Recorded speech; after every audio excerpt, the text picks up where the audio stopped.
ಜಯತಿ ಪರಾಶರಸೂನು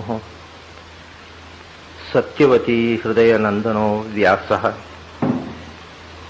ಯಸ್ಯ ಹಾಸ್ಯ ಕಮಲಗಲಿತಂ ವಾಂಗ್ಮಯಮೃತಂ ಜಗತ್ಪಿಬತಿ ಭುಜಗ ಭೋಗಾಭಮುದ್ಯಮ್ಯ ಹೃದಯಂ ನಿಜಭುಜಂ ದಕ್ಷಿಣಂ ಲಕ್ಷಣಾಢ್ಯಂ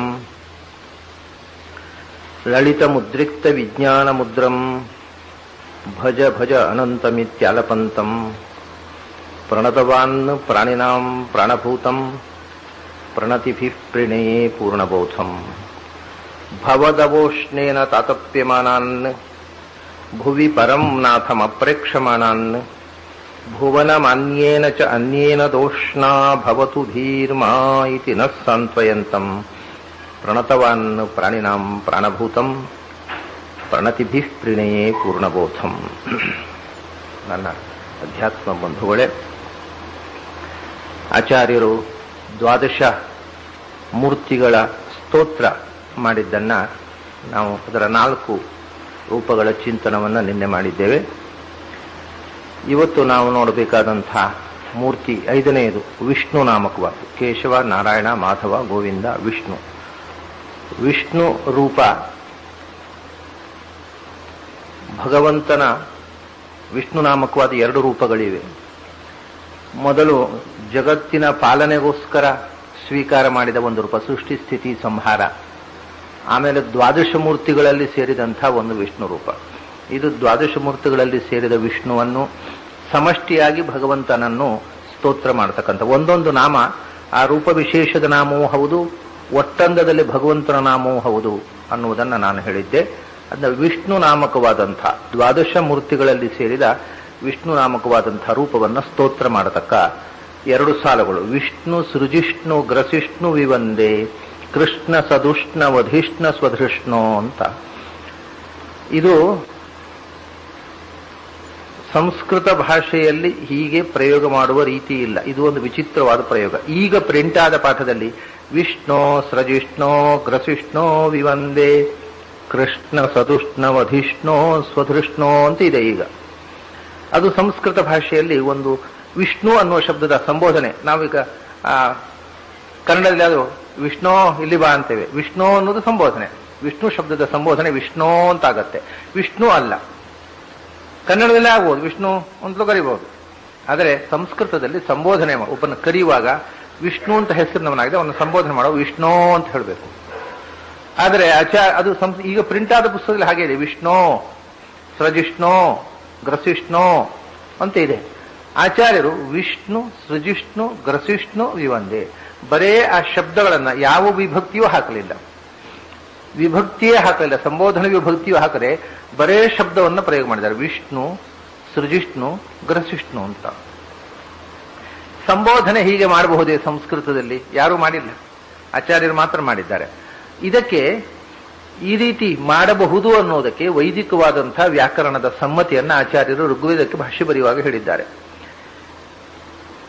ವೇದದಲ್ಲಿ ಇಂಥ ಪ್ರಯೋಗ ಇದೆ. ಬರೇ ಶಬ್ದವನ್ನ ಯಾವ ವಿಭಕ್ತಿಯೂ ಸೇರಿಸದೆ ವಿಭಕ್ತಿ ಇಲ್ಲದ ಶಬ್ದಕ್ಕೆ ಸಂಸ್ಕೃತದಲ್ಲಿ ಪ್ರಾತಿಪದಿಕ ಅಂತಾರೆ. ಪ್ರಾತಿಪದಿಕ ಅಂದ್ರೆ ವಿಭಕ್ತಿಗಳನ್ನು ಸೇರಿಸದ ಮೂಲ ಶಬ್ದ ಅಂತ ಅರ್ಥ. ಬರೇ ಪ್ರಾತಿಪದಿಕವನ್ನ ಪ್ರಯೋಗಿಸುವುದು, ವಿಭಕ್ತಿ ಹಾಕದೆ. ಅಂಥದ್ದು ವೇದದಲ್ಲಿ ಸಾಕಷ್ಟು ಇದೆ. ಅದು ಅಂಥದ್ದನ್ನು ಯಾವಾಗ ಪ್ರಯೋಗಿಸಬಹುದು ಹಾಗೆ ಅಂತ ಅನ್ನೋದಕ್ಕೆ ಆಚಾರ್ಯರು ಒಂದು ನಿಯಮವನ್ನು, ವ್ಯಾಕರಣದ ನಿಯಮವನ್ನು ಕೊಟ್ಟಿದ್ದಾರೆ. ಸ್ವಾತಂತ್ರ್ಯ ಇದ್ದಲ್ಲಿ ವಿಭಕ್ತಿ ಲೋಪ ಮಾಡಬಹುದು. ವಿಭಕ್ತಿ ಲೋಪ ಅನ್ನುವುದು ಸ್ವಾತಂತ್ರ್ಯವನ್ನು ಸೂಚಿಸುತ್ತದೆ ಅಂತ. ಆ ವಿಭಕ್ತಿ ಲೋಪ ಮಾಡುವ ಸ್ವಾತಂತ್ರ್ಯ ಬರಬೇಕಾಗಿದ್ರೂ ಆ ಪ್ರಯೋಗ ಮಾಡತಕ್ಕವನಿಗೂ ಕೂಡ ಅಷ್ಟು ವ್ಯಾಕರಣದಲ್ಲಿ ಸ್ವಾತಂತ್ರ್ಯ ಇರಬೇಕು. ಈ ಉದಾಹರಣೆಗೆ ನಮ್ಮ ಕನ್ನಡದಲ್ಲೂ ಇಂಥದ್ದುಂಟು. ಈಗ ನೀವು ನಮ್ಮ ಮನೆ ನೋಡ್ಲಿಕ್ಕೆ ಬರಬೇಕು ಅಂತೀರಿ. ನೀವು ಮನೆ ನೋಡ್ಲಿಕ್ಕೆ ಬರೋದು ಅಂದ್ರೆ ಏನು? ಮನೆಯನ್ನು ನೋಡ್ಲಿಕ್ಕೆ ಬರುವುದಲ್ವಾ? ಮನೆ ಅನ್ನೋದು ಬರೇ ಶಬ್ದ, ಯಾವ ವಿಭಕ್ತಿಯೂ ಹಾಕಲಿಲ್ಲ, ದ್ವಿತೀಯ ವಿಭಕ್ತಿ ಹಾಕಬೇಕಿತ್ತಲ್ಲಿ. ಆದರೆ ವಿಭಕ್ತಿ ಲೋಪ ಮಾಡಿ ಮನೆ ನೋಡ್ಲಿಕ್ಕೆ ಬರಬೇಕು ಅಂತೇವೆ. ಮನೆ ನೋಡೋದು ಅಂದ್ರೆ ಏನು? ಮನೆಯನ್ನು ನೋಡುವುದು. ದ್ವಿತೀಯ ವಿಭಕ್ತಿ ಬೇಕು, ಹಾಕಲಿಲ್ಲ, ಅಂಡರ್ಸ್ಟುಡ್ ಅದು. ಹಾಗೆ ಈ ಪ್ರಯೋಗಗಳಲ್ಲಿ ನಾವು ನಮಗೆ ಗೊತ್ತಿಲ್ಲದೆಯೇ ನಮ್ಮ ಭಾಷೆಯಲ್ಲಿ ಇಂತಹ ಪ್ರಯೋಗಗಳನ್ನು ಬೇಕಾಷ್ಟು ಮಾಡ್ತೇವೆ. ಸಂಸ್ಕೃತದಲ್ಲಿ, ವೈದಿಕ ಸಂಸ್ಕೃತದಲ್ಲಿ ಹೀಗೆ ಉದ್ದೇಶಪೂರ್ವಕವಾಗಿ ವಿಭಕ್ತಿ ಲೋಪವನ್ನು ಮಾಡ್ತಾರೆ. ಎಲ್ಲಿ ಆ ವಸ್ತುವಿಗೆ ಸ್ವಾತಂತ್ರ್ಯವನ್ನು ಸೂಚಿಸಬೇಕೋ ಅಲ್ಲಿ ವಿಭಕ್ತಿ ಲೋಪ ಮಾಡಬಹುದು ಅಂತ. ಪರಮೇ ವ್ಯೋಮನ್ ಸೋಷ್ಣುತೆ ಸರ್ವಾನ್ ಕಾಮಾನ್ ಸಹ ಬ್ರಹ್ಮಣ ಅಂತ ವೇದದಲ್ಲಿ ಪ್ರಯೋಗ ಮಾಡ್ತಾರೆ. ಪರಮೇ ವ್ಯೋಮನ್ ಅಂತ, ವ್ಯೋಮನ್ ಅನ್ನತಕ್ಕಂಥದ್ದು ವಿಭಕ್ತಿ ಇಲ್ಲದ ಶಬ್ದ. ವ್ಯೋಮ್ನಿ ಅಂತ ಆಗ್ಬೇಕಲ್ಲಿ, ಸಪ್ತಮಿ ವಿಭಕ್ತಿ ಆಗ್ಬೇಕು. ಆದರೆ ಸಪ್ತಮಿ ವಿಭಕ್ತಿಯನ್ನ ಪ್ರಯೋಗ ಮಾಡದೆ ಬರೇ ಶಬ್ದ ವ್ಯೋಮನ್ ಅಂತ ಶಬ್ದವನ್ನು ಪ್ರಯೋಗ ಮಾಡ್ತಾರೆ. ಅಂದ್ರೆ ಪ್ರಾತಿಪದಿಕವನ್ನು ಪ್ರಯೋಗ ಮಾಡ್ತಾರೆ. ವೇದದಲ್ಲಿ ಇಂಥದ್ದು ಬೇಕಾದಷ್ಟಿದೆ. ಆ ಪ್ರಾತಿಪದಿಕವನ್ನ ಮಾತ್ರ ಪ್ರಯೋಗ ಮಾಡಿದಾಗ, ವಿಭಕ್ತಿಯನ್ನ ಲೋಪ ಮಾಡಿದಾಗ ಭಗವಂತನಿಗೆ ವಿಶೇಷವಾದ ಸ್ವಾತಂತ್ರ್ಯವನ್ನ ನಾವು ಅನುಸಂಧಾನ ಮಾಡಿದ ಹಾಗೆ ಆಗ್ತದೆ ಅನ್ನೋದು ವೈದಿಕ ವ್ಯಾಕರಣದ ನಿಯಮ. ಆದ್ದರಿಂದ ಆಚಾರ್ಯರು ವಿಷ್ಣು ಸೃಜಿಷ್ಣು ಗ್ರಸಿಷ್ಣು ವಿವಂದೇ ಅಂತಾರೆ. ವಿಷ್ಣು ಸೃಜಿಷ್ಣು ಗ್ರಸಿಷ್ಣು ಅಂತ ಪ್ರಿಂಟ್ ಮಾಡಿದ ಪಾಠ ಆಚಾರ್ಯರ ಪಾಠ ಅಲ್ಲ. ಅದು ಸಂಸ್ಕೃತ ಭಾಷೆಗೆ ಅನುಗುಣವಾದ ಪಾಠ. ಇದು ವೈದಿಕ ಪಾಠ. ವಿಷ್ಣು ಅಂದ್ರೆ ವಿಷ್ಣುವೇ ಅಂತ ಸಂಬೋಧನೆ. ಆದರೆ ನಾವು ಹೇಗೆ ಕನ್ನಡದಲ್ಲಿ ವಿಷ್ಣು ಬಾ ಇಲ್ಲಿಂದ ಕರೆದ್ರೂ ಆಗತ್ತೆ, ಏ ವಿಷ್ಣು ಇಲ್ಲಿ ಬಾ ಅಂತ ಕರೆದ್ರೂ ಆಗತ್ತೆ. ಹಾಗೆ ಕನ್ನಡದಲ್ಲಿ ನಾವು ಮಾಡ್ತೇವೆ, ಯಾಕಂದ್ರೆ ಕನ್ನಡದ ಮೇಲೆ ನಮಗೆ ಪ್ರಭುತ್ವ ಇದೆ, ನಮ್ಮದೇ ಭಾಷೆ, ನಾವು ಹೇಗೂ ಸಂಸ್ಕೃತದಲ್ಲಿ ಕೂಡ ಹಾಗೆ ಬರೇ ಪ್ರಾತಿಪದಿಕವನ್ನು ಸಂಬೋಧನೆಗೋಸ್ಕರ ಅಥವಾ ಯಾವುದೇ ವಿಭಕ್ತಿಯ ಬದಲಾಗಿ ಪ್ರಯೋಗಿಸಬಹುದು ಅನ್ನೋದು ವೈದಿಕ ನಿಯಮ. ಆ ನಿಯಮವನ್ನ ಆಚಾರ್ಯರು ತಾನು ಕೇವಲ ವೈದಿಕ ವ್ಯಾಕರಣವನ್ನು ಅನುಸರಿಸಿದವರು ತನ್ನ ಗ್ರಂಥ ರಚನೆಯ ಎಲ್ಲಾ ಗ್ರಂಥಗಳಲ್ಲಿ ಕೂಡ. ಅದಕ್ಕೋಸ್ಕರ ಬರೇ ಪ್ರಾತಿಪದಿಕವನ್ನು ಹೇಳ್ತಾರೆ. ವಿಷ್ಣು, ಇನ್ನೊಂದು ಶಬ್ದ ಇದು ಕೂಡ ಹಾಗೆ ಸೃಜಿಷ್ಣು. ಸೃಜಿಷ್ಣು ಅಂತ ಇವತ್ತು ವ್ಯಾಕರಣ ಪ್ರಕಾರ ಆಗುವುದಿಲ್ಲ, ಸೃಜಿಷ್ಣು ಆಗತ್ತೆ. ಸೃಜಿಷ್ಣು ಅದನ್ನ ಸೃಜಿಷ್ಣು ಅನ್ನೋದನ್ನ ಸೃಜಿಷ್ಣು ಅಂತ ಆಚಾರ್ಯ ಪ್ರಯೋಗ ಮಾಡ್ತಾರೆ. ಇದು ಕೂಡ ವೈದಿಕವಾದಂತಹ ಪ್ರಯೋಗ. ವೈದಿಕವಾಗಿ ಇಂಥ ಪ್ರಯೋಗಗಳು ಸಾಕಷ್ಟಿವೆ. ಆದರೆ ಲೋಕದಲ್ಲಿ ಪಾಣಿನೀಯ ವ್ಯಾಕರಣದ ಅಭ್ಯಾಸ ಜನರಿಗೆ ಆದ ಮೇಲೆ ಸೃಜಿಷ್ಣು ಅಂತ ಪ್ರಯೋಗ ಮಾಡಿದರೆ ಇವನಿಗೆ ಸಂಸ್ಕೃತ ಜ್ಞಾನ ಇಲ್ಲ ಅಂತ ಹೊಡೆದು ಹಾಕ್ತಾರೆ, ಅದನ್ನು ತೆಗೆದು ತಪ್ಪು ಅಂತ ಹೇಳ್ತಾರೆ. ಅರ್ವಾಚೀನ ಸಂಸ್ಕೃತದಲ್ಲಿ ಈ ಶಬ್ದ ಇಲ್ಲ. ಪ್ರಾಚೀನವಾಗಿ ಇಂಥ ಪ್ರಯೋಗಗಳು ಇವೆ. ಆದ್ದರಿಂದ ಆಚಾರ್ಯರು ಅತ್ಯಂತ ಪ್ರಾಚೀನವಾದ ವೇದಗಳಲ್ಲಿ ಬಳಕೆಯಾದಂತಹ ಶಬ್ದಗಳನ್ನು ಬಳಸುವುದರಿಂದ ಸೃಜಿಷ್ಣು ಅನ್ನೋದರ ಬದಲು ಸೃಜಿಷ್ಣು ಅಂತ ಪ್ರಯೋಗ ಮಾಡ್ತಾರೆ. ವಿಷ್ಣು ಸೃಜಿಷ್ಣು ಅಂತ ಹೇಳಿ ಪ್ರಯೋಗ ಮಾಡಿದರೂ ಕೂಡ ತಪ್ಪೇನೂ ಆಗುವುದಿಲ್ಲ. ಒಂದು ದೃಷ್ಟಿಯಿಂದ ಛಂದಸ್ಸಿ ತಪ್ಪಾಗುತ್ತೆ. ವಿಷ್ಣು ಸೃಜಿಷ್ಣು ಅಂತ ಹೇಳಿದಾಗ ವಿಷ್ಣು ಸೃಜಿಷ್ಣು ನಿಜವಾಗಿ ಹಾಗೆ ಹೇಳಬೇಕಾಗತ್ತೆ. ವಿಷ್ಣು ಸೃಜಿಷ್ಣು ಗ್ರಸಿಷ್ಣು ವಿವಂದೇ ಅಂತ ಆ ಒತ್ತಕ್ಷರ ಬಂದಾಗ, ಮೊದಲನೇ ಅಕ್ಷರಕ್ಕೆ ಒತ್ತು ಬಂದಾಗ ಅದು ದೀರ್ಘಾಕ್ಷರದ ಸ್ಥಾನದಲ್ಲಿ ಗುರು ಅಕ್ಷರ ಆಗತ್ತೆ. ಸಾಮಾನ್ಯವಾಗಿ ವಿಷ್ಣು ಸೃಜಿಷ್ಣು ಗ್ರಸಿಷ್ಣು ವಿವಂದೇ ಅಂತ. ಆದರೆ ಅದನ್ನ ಹಾಗೆ ಹೇಳದೆ ಶಿಥಿಲ ದ್ವಿತ್ವ ಸಂಧಿ ಅಂತ ಕನ್ನಡದಲ್ಲಿ ಒಂದಿದೆ. ಒತ್ತಕ್ಷರವನ್ನು ಶಿಥಿಲವಾಗಿ ಹೇಳುದು ವಿಷ್ಣು ಸೃಜಿಷ್ಣು. ಯಾಕೆಂದ್ರೆ ಮುಂದೆ ಹಾಗೆ ಮಾಡಿದ್ದಾರೆ, ಸೃಜಿಷ್ಣು ಗ್ರಸಿಷ್ಣು. ಅಲ್ಲಿ ವಿಷ್ಣು ಅನ್ನೋದು ಲಘು ಅಕ್ಷರ, ಗ್ರ ಅಂತ ಮುಂದೆ ಒತ್ತಕ್ಷರ ಹಾಕಿದ್ದಾರೆ. ಒತ್ತಕ್ಷರ ಇದ್ರೆ ಸೃಜಿಷ್ಣು ಗ್ರಸಿಷ್ಣು ಆಗುತ್ತೆ, ವಿಷ್ಣು ಅನ್ನೋದು ಗುರು ಅಕ್ಷರ ಆಗುತ್ತೆ. ಆದರೆ ಆಚಾರ್ಯ ಅದನ್ನು ಲಘುವಾಗಿ ಮಾಡಿದ್ದಾರೆ. ಸೃಜಿಷ್ಣು ಗ್ರಸಿಷ್ಣು ವಿಷ್ಣು ಸೃಜಿಷ್ಣು ಗ್ರಸಿಷ್ಣು ವಿವಂದೇ ಹೀಗೆ ಹೇಳಬೇಕು. ನಿಜವಾಗಿ ಸಂಸ್ಕೃತದಲ್ಲಿ ಓದುವ ರೀತಿ ವಿಷ್ಣು ಸೃಜಿಷ್ಣು ಗ್ರಸಿಷ್ಣು ವಿವಂದೇ ಅಂತ. ಆದರೆ ವಿಷ್ಣು ಸೃಜಿಷ್ಣು ಗ್ರಸಿಷ್ಣು ಓದಬಾರ್ದು, ವಿಷ್ಣು ಸೃಜಿಷ್ಣು ಗ್ರಸಿಷ್ಣು ವಿವಂದೇ. ಆ ಷ್ಣು ಅನ್ನುವುದನ್ನ ಒತ್ತಕ್ಷರ, ಅದು ಒತ್ತಕ್ಷರದ ಹಿಂದೆ ಬಂದಾಗ ಒತ್ತು ಬಂದು ಅದು ಗುರು ಅಕ್ಷರ ಆಗದ ಹಾಗೆ ಲಘು ಅಕ್ಷರ ಆಗುವ ಹಾಗೆ ಓದಬೇಕು. ಇವೆಲ್ಲ ತುಂಬಾ ಎಕ್ಸ್ಪೆರಿಮೆಂಟ್ಗಳನ್ನ ಮಾಡಿದ್ದಾರೆ ಉಚ್ಚಾರಗಳಲ್ಲಿ ಆಚಾರ್ಯರು. ಸಾಮಾನ್ಯ ಜನಕ್ಕೆ ಇದು ಗಮನಕ್ಕೆ ಬರುವುದೇ ಇಲ್ಲ. ವಿಷ್ಣು ಸೃಜಿಷ್ಣು ಗ್ರಸಿಷ್ಣು ವಿವಂದೇ, ಸೃಜಿಷ್ಣು ಗ್ರಸಿಷ್ಣು ಅಂತ ನಿಜವಾಗಿ ಓದುವ ಕ್ರಮ. ಹಾಗೆ ಓದಬಾರ್ದು ಅದನ್ನ, ಸೃಜಿಷ್ಣು ಗ್ರಸಿಷ್ಣು ವಿವಂದೇ. ಹಾಗೆ ಮುಂದೆ ಕೃಷ್ಣ ಸದೃಷ್ಣ ವಧಿಷ್ಣ ಸ್ವಧೃಷ್ಣೋ ವಧಿಷ್ಣ ಸ್ವಧೃಷ್ಣೋ ಅಂತ ಆಗತ್ತೆ. ಸ್ವ ಬಂದಾಗ ಮೊದಲನೇದು ಗುರು ಆಗತ್ತೆ. ಆದ್ರೆ ವಧಿಷ್ಣ ಸ್ವಧೃಷ್ಣೋ ಅಂತ ಓದಬಾರ್ದು, ವಧಿಷ್ಣ ಸ್ವಧೃಷ್ಣೋ ಅಂತ. ಇದನ್ನ ಕನ್ನಡದಲ್ಲಿ ಶಿಥಿಲ ದ್ವಿತ್ವ ಸಂಧಿ ಅಂತ ಹೇಳ್ತಾರೆ. ಅಂದ್ರೆ ಆ ದ್ವಿತ್ವ ಎರಡು ಅಕ್ಷರದ ಮಾತ್ರೆಗಳು ಬರತಕ್ಕಂತಹ ಸಂದರ್ಭದಲ್ಲಿ ಅದನ್ನು ಶಿಥಿಲವಾಗಿ ಓದಿ ಗುರುವನ್ನು ಲಘುವಿನಂತೆ ಓದುವುದು. ಇಲ್ಲಿ ಅಂಥ ಪ್ರಯೋಗಗಳನ್ನು ಆಚಾರ್ಯ ಮಾಡಿದ್ದಾರೆ. ವಿಷ್ಣು ಸೃಜಿಷ್ಣು ಗ್ರಸಿಷ್ಣು ವಿವಂದೇ.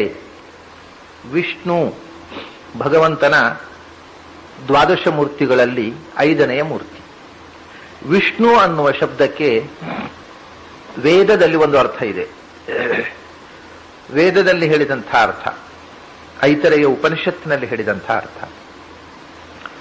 ಆಮೇಲೆ ಬೇರೆ ಬೇರೆ ಧಾತುಗಳ ಮೂಲಕ ಮಾಡಿರತಕ್ಕಂಥ ಲೌಕಿಕ ನಿರ್ವಚನಗಳು, ಲೌಕಿಕ ವಿದ್ವಾಂಸರು ಮಾಡಿರತಕ್ಕಂಥ ನಿರ್ವಚನ. ಲೌಕಿಕ ವಿದ್ವಾಂಸರು ಮಾತ್ರ ಅಲ್ಲ, ವೇದದಲ್ಲೂ ಬಂದಿದೆ ಅದು. ಅಂತಹದ್ದು ಯಾವುದು ಅಂದರೆ ವಿಶ್ ಅನ್ನುವ ಒಂದು ಧಾತು, ವಿಶಿಲ್ ಅನ್ನುವುದು ಒಂದು ಧಾತು. ಈ ಎರಡು ಧಾತುವಿನಿಂದ ವಿಷ್ಣು ಶಬ್ದವನ್ನ ನಿರ್ವಚನ ಮಾಡ್ತಾರೆ ಶಾಸ್ತ್ರಕಾರರು. ವಿಶ್ ಅಂದರೆ ಪ್ರವೇಶ, ಪ್ರವೇಶಿಸುವ. ವಿಶತಿ ಇತಿ ವಿಷ್ಣು, ಎಲ್ಲದರ ಒಳಗೂ ಅಂತರ್ಯಾಮಿಯಾಗಿ ಪ್ರವೇಶಿಸಿದವನು ಅಂತ ಅರ್ಥ. ವಿಷ್ಣು ಅಂದರೆ ವಿಶತಿ ಇತಿ ವಿಷ್ಣು ಅಂತ ಇದು ಒಂದು ನಿರ್ವಚನ. ಅದಕ್ಕೆ ವಿಷಧಾತುವಿಗೆ ಇಷ್ಣುಚ್ ಪ್ರತ್ಯಯ ಅಂತ, ಅದೆಲ್ಲ ವ್ಯಾಕರಣದ ವಿಷಯ. ಒಂದು ಪ್ರತ್ಯಯ ಬಂದು ವಿಶತಿ ಅಂದರೆ ಎಂಟರ್ಸ್ ಇಂಟು, ಒಳಗೆ ಪ್ರವೇಶಿಸುತ್ತಾನೆ, ಎಲ್ಲರ ಹೃದಯದ ಒಳಗೂ ಅಂತರ್ಯಾಮಿಯಾಗಿ ಪ್ರವೇಶಿಸಿದವನು ವಿಷ್ಣು ಅಂತ, ಅಂದ್ರೆ ಅಂತರ್ಯಾಮಿ ಅಂತ ಅರ್ಥ. ವಿಷ್ಣು ಅಂದರೆ ಒಳಗೆ ಅಂತರ್ಯಾಮಿಯಾಗಿ ಇರುವವನು ಅನ್ನೋದು ಒಂದು ಅರ್ಥ. ಇನ್ನೊಂದು ಧಾತು ವಿಶ್, ವಿಶಿಲ್ ಅಥವಾ ಅದನ್ನ ವಿಷು ಅಂತ ಪ್ರಾಚೀನರು ಹೇಳ್ತಾರೆ. ಈಗದ ವ್ಯಾಕರಣದಲ್ಲಿ ವಿಶಿಲ್ ಧಾತು ಅಂತಿದೆ. ವಿಶಿಲ್ ವ್ಯಾಪ್ತವು ಅಂದರೆ ಒಳಗೆ ಪ್ರವೇಶಿಸಿದವನು ಮಾತ್ರ ಅಲ್ಲ, ಹೊರಗೆ ಕೂಡ ವ್ಯಾಪಿಸಿದವನು ಅಂತ. ಒಳಗೆ ತುಂಬಿದವನು, ಹೊರಗೆ ಹಬ್ಬಿದವನು.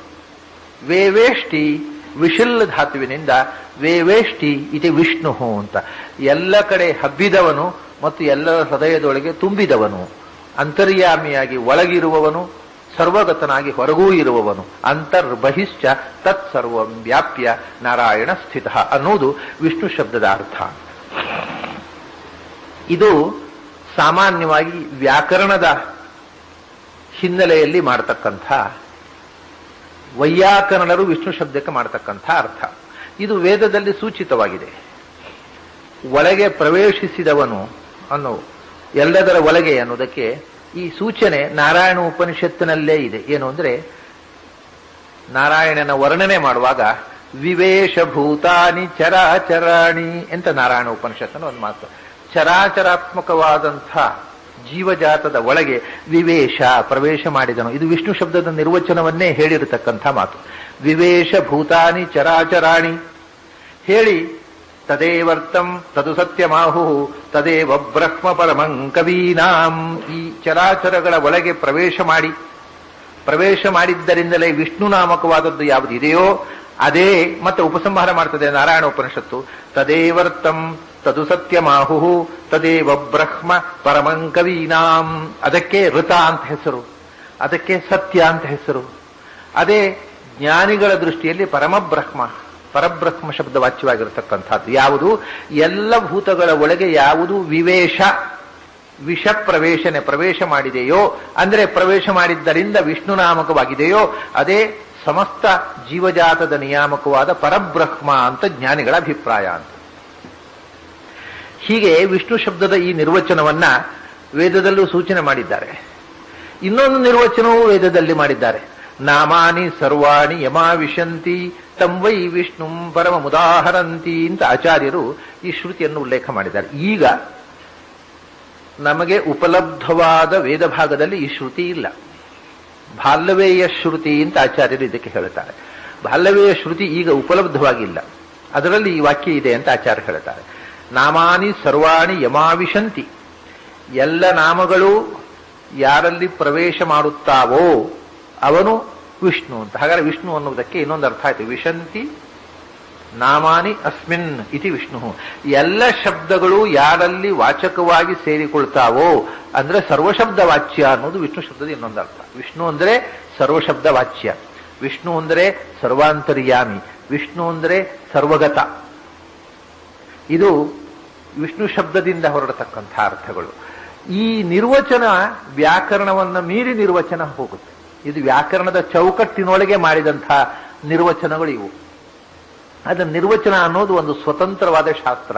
ನಿರುಕ್ತ ಅನ್ನೋದು ಛಂದಸ್ಸು ಇದ್ದ ಹಾಗೆ ನಿರ್ವಚನ, ನಿರುಕ್ತ ಮತ್ತು ವ್ಯಾಕರಣ ಅದು ಸ್ವತಂತ್ರವಾದ ಶಾಸ್ತ್ರ. ನಿರ್ವಚನದಲ್ಲಿ ಎಷ್ಟೋ ಸಂದರ್ಭಗಳಲ್ಲಿ ಈಗ ಪ್ರಚಲಿತವಾದ ವ್ಯಾಕರಣದ ನಿಯಮಗಳನ್ನು ನಿರ್ವಚನಕಾರರು ಅನುಸರಿಸುವುದಿಲ್ಲ. ಹಿಂದಿನ ನಿರ್ವಚನಕಾರರು ಅನುಸರಿಸಲಿಲ್ಲ, ಆಚಾರ್ಯರು ಅನುಸರಿಸಲಿಲ್ಲ. ವ್ಯಾಕರಣಬದ್ಧವಾಗಿ ಗ್ರಂಥವನ್ನು ರಚನೆ ಬರೆದ ಯಾಸ್ಕ ಕೂಡ ವ್ಯಾಕರಣವನ್ನು ನಿರ್ವಚನಕ್ಕೆ ಬಳಸುವುದಿಲ್ಲ. ಅದು ವ್ಯಾಕರಣಕ್ಕಿಂತ ಭಿನ್ನವಾದ ಮತ್ತು ವ್ಯಾಕರಣದ ನಿಯಮಗಳಿಗೆ ಒಳಪಡದ ಸ್ವತಂತ್ರವಾದ ಶಾಸ್ತ್ರ. ಶಿಕ್ಷಾ ಕಲ್ಪೋ ವ್ಯಾಕರಣಂ ನಿರುಕ್ತಂ ಜ್ಯೋತಿಷಂ ಛಂದಃ ಅಂತ. ಹೀಗೆ ನಿರುಕ್ತ ಅನ್ನೋದು ವ್ಯಾಕರಣವನ್ನು ಮೀರಿ ಬೆಳೆದಂತಹ ಒಂದು ಶಾಸ್ತ್ರ. ಆ ನಿರುಕ್ತದ ಪ್ರಕಾರ ಈ ವ್ಯಾಕರಣದ ನಿಯಮಗಳಿಗೆ ಒಳಪಟ್ಟು 3 ಅರ್ಥಗಳನ್ನು ನಾನೀಗ ಹೇಳಿದೆ. ಈ 3 ಅರ್ಥಗಳು ವ್ಯಾಕರಣದ ನಿಯಮಗಳಿಗೆ, ಇವತ್ತಿನ ವ್ಯಾಕರಣದ ನಿಯಮಗಳಿಗೆ ಒಳಪಡುವಂಥವುಗಳು. ಇವತ್ತು ಪ್ರಚಲಿತವಾದ ವ್ಯಾಕರಣ ಅಂದ್ರೆ ಪಾಣಿನಿಯ ವ್ಯಾಕರಣ.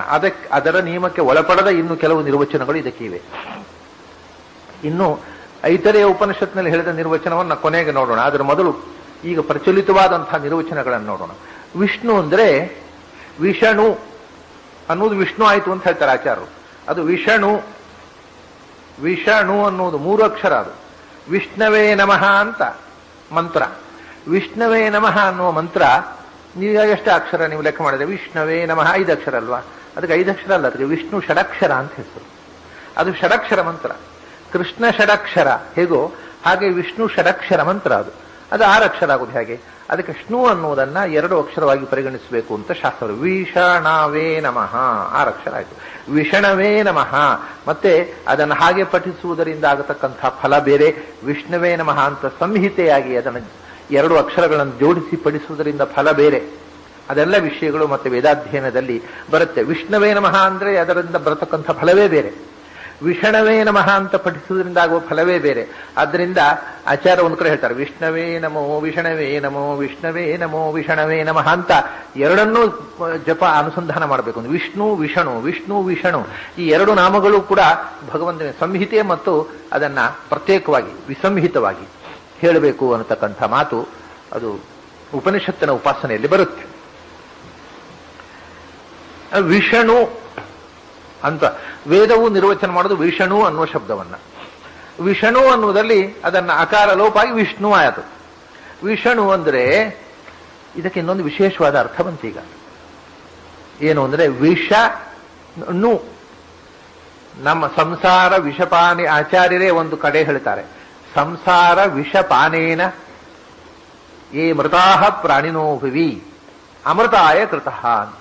ಸಂಸಾರದ ವಿಷಪಾನದಿಂದ ಈ ಸಂಸಾರದಲ್ಲಿ ಬಿದ್ದು ಸತ್ತಿರುವವರು ಅಂತ, ಬದುಕಿರುವವರು ಅಂದ್ರೆ ಸತ್ತಿರುವವರು ಅಂತ ಅರ್ಥ. ಬಿದ್ದು ಸತ್ತವರು ಅಂದ್ರೆ ದಿನಾ ಸಂಸಾರದ ವಿಷಪಾನ ಮಾಡೋರು. ಇವರದ್ದು ಇಂಗ್ಲಿಷ್ ಮೆಡಿಸಿನ್ ತಗೊಂಡ ಹಾಗೆ, ಇಂಗ್ಲಿಷ್ ಎಲೋಪತಿ ಮೆಡಿಸಿನ್ ತಗೊಂಡ್ರೆ ಅದು ಅಲ್ಲಿ ನೀವು ಅಂಗಡಿಗೆ ಹೋದರೆ, ಮೆಡಿಕಲ್ ಶಾಪಿಗೆ ಹೋದರೆ ಅದರ ಎಲ್ಲಾ ಕವಾಟಗಳಲ್ಲೂ ಕೂಡ ಪಾಯ್ಸನ್ ಅಂತ ಬರೆದಿರ್ತಾರೆ. ಅದನ್ನು ತಗೊಳ್ಳೋದು ನಾವು. ನಮ್ಮ ಮದ್ದೊಂದು ಕೊಡೋದು ಪಾಯ್ಸನ್ ಅನ್ನೇ ಅವರು. It is slow poisoning. English medicine ಯಾರು ತಗೊಳ್ತಾರೆ ಅವರು ಸ್ವಲ್ಪ ಸ್ವಲ್ಪ ವಿಷ ತಿಂದು ವಿಷಕ್ರಿಮಿಗಳಾಗಿ ಬದುಕುತ್ತಾರೆ ಅಂತ ಅರ್ಥ. ಇನ್ನೇನು ಅದು ಔಷಧ ಅಲ್ಲೇ ಅಲ್ಲ, ಅದು ವಿಷವೇ, ಅದ್ರ ಸಂಶಯ ಬೇಡ. ಹಾಗೆ ಸ್ಲೋ ಪಾಯ್ಸನಿಂಗ್ ಅದು. ಆ ಥರ ಈ ಸಂಸಾರ ಅದು ವಿಷ ಕುಡಿದು ಕೂಡ ವಿಷಕ್ರಿಮಿ ನ್ಯಾಯೇನ ಜೀವಾನ್ಯಂ. ವಿಷ ಕುಡಿದ್ರು ಸಾಯದ ಸ್ಥಿತಿ ಬಂದ್ಬಿಡ್ತಾನೆ, ಬದುಕುತ್ತಾ ಇರ್ತಾನೆ ಸಂಸಾರದಲ್ಲಿ ಅಂತ. ಸಂಸಾರದ ವಿಷವನ್ನು ಕುಡಿದವರು, ಅಂಥ ವಿಷವನ್ನು ಕುಡಿದವರಿಗೆ ಆ ವಿಷ ಪರಿಹಾರ ಆಗ್ಬೇಕಲ್ಲ. ವಿಷವನ್ನು ನುದತಿ ಅಪನುದತಿ ಪರಿಹರಿಸುವವನು ವಿಷಣು. ಸಂಸಾರದ ವಿಷವನ್ನು ಅಂದ್ರೆ ನೋದನ ಅಂದ್ರೆ ಅಪನೋದನ ಅಂದ್ರೆ ಪರಿಹರಿಸುವುದು. ಸಂಸಾರದ ವಿಷವನ್ನ ಪರಿಹರಿಸುವವನು ವಿಷಣು, ಅವನೇ ವಿಷ್ಣು. ಇನ್ಯಾರೂ ಸಂಸಾರದ ದುಃಖವನ್ನು ಪರಿಹರಿಸಿ ಸ್ವರೂಪಾನಂದ ರೂಪವಾದ ಮೋಕ್ಷವನ್ನು ಕೊಡಲಾರ. ಇದು ವಿಷ ಪ್ಲಸ್ ನು ಅನ್ನುವುದು ನು ಆಯ್ತು. ನಿನ್ನೆ ಹೇಗೆ ಕೊನೆಯ ನಕಾರ ನಾರಾಯಣ ಅಂತ ನಾ ಆಯ್ತು, ಯಾಕೆಂದ್ರೆ ರಾ ಅನ್ನುವ ಅಕ್ಷರದ ಮೇಲೆ ಬಂದ ನಕಾರ ಆಗತ್ತೆ. ಹಾಗೆ ಇನ್ನೊಂದು ನಿಯಮ ವ್ಯಾಕರಣದಲ್ಲಿ ಶ ಅನ್ನುವ ಅಕ್ಷರದ ಮೇಲೆ ಬಂದ ನಕಾರ ಆಗತ್ತೆ. ಅದಲ್ಲಿ ಇಲ್ಲಿ ವಿಷಣು ಶಕಾರದ ಮೇಲೆ ಮತ್ತು ರೇಫ ರಾ ಶ ಇದನ್ನ ಬಹಳ ಸುಲಭ ನಿಯಮ.